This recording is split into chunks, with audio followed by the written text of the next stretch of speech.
back in, everyone, as day 3 continues to unfold here at the Lincoln Challenger. I am joined by our next winner, advancing to round number 2 of the singles draw. It's Jack Pinnington Jones. Jack, first of all, congratulations on the victory today. Talk me through straight set win against Emilio Nava. How are you able to get it done in straight sets?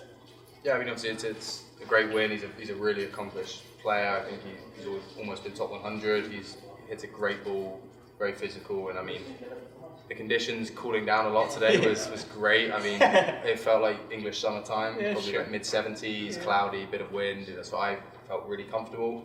I think having 2 matches on these courts, getting a feel for how the wind sort of blows and the conditions helped out as well. And I came through a few big holds in the first set, saving break points, playing great tennis on those break points, and then sort of raised my level start of the second. And I felt that he maybe didn't play his best match, especially towards the end, but. I'm not going to complain. I played as, what I had to do. I played a really complete match, which I'm very happy with. Yeah, it was impressive to see, and you mentioned the conditions there at the start. It is still probably 20 degrees cooler than it was yesterday at least. How does that impact what you're able to do on the court? We saw earlier today, ball wasn't really moving that first hour. Is it starting to pick up a little bit out there? How do the conditions change? Yeah, it's starting to pick up a little bit, I'd say. It's a bit more lively, but the wind's actually changed direction today. It's blowing the other way, sort of down the court, so that was sort of different, new, but I think just being solid and using the conditions and understanding that's for both players are dealing with the same stuff and just trying to manage it better than your opponent. I think that's sort of the key, and it's definitely going to get livelier as the day goes on out there for sure. It's a bit dead to start the match. Yeah, no, and you talk about that management. I'm not going to lie, I'm listening to you muttering to yourself throughout the course of the match, and I know what you're trying to do with the forehand, trying to get in behind it, use it as your weapon. I'm curious if that mindset applies now more to your backhandling as well, because that word downhill you use, I feel like you are trying to go downhill with it a little bit more, maybe hitting it through it flatter a little bit than you were before. Is that a fair assessment? Yeah, I'd say so. I mean, I've always been, abused for my backhand technique. It's pretty flat. It looks a bit like a shovel, like you said. And in these conditions, especially against the wind, it's very uncomfortable for people purely because it stays so low and they have less court to work with, and the wind's going to want to push the ball long.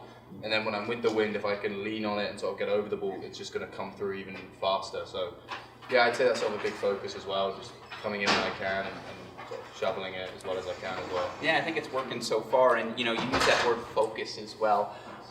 College matches are different than pro matches, of course, but I do feel like point in, point out, there's just a discipline now in these pro matches you're playing. I'm curious how that discipline's been developed, and if staying present point by point, if that's been a big focus for you as you started your career. Yeah, I mean, Devin Burns, my 2 years, has sort of been all over me saying, you don't play complete matches. You have 10 minutes where you're not there or not present, and that's sort of been a big focus of his, is trying to get me to be able to lock in for longer periods of time and produce level more consistently and over again. And I think playing these better players at these challenges is helping me, or is teaching me that I have to do it. Otherwise, you're not going to go anywhere if you play a bad service game every other match and stuff like that. So he's been great with that, and it's definitely been sort of a big area that I've been trying to develop. Yeah, it's worked well. My last question for you, tennis fans from afar, we obviously see the sort of shape you guys are in, and that's what we're striving for on our side of things, but 3 straight days of tennis. I'm just curious how the body holds up after 3 challenger matches consecutively and how you're feeling so far through the week.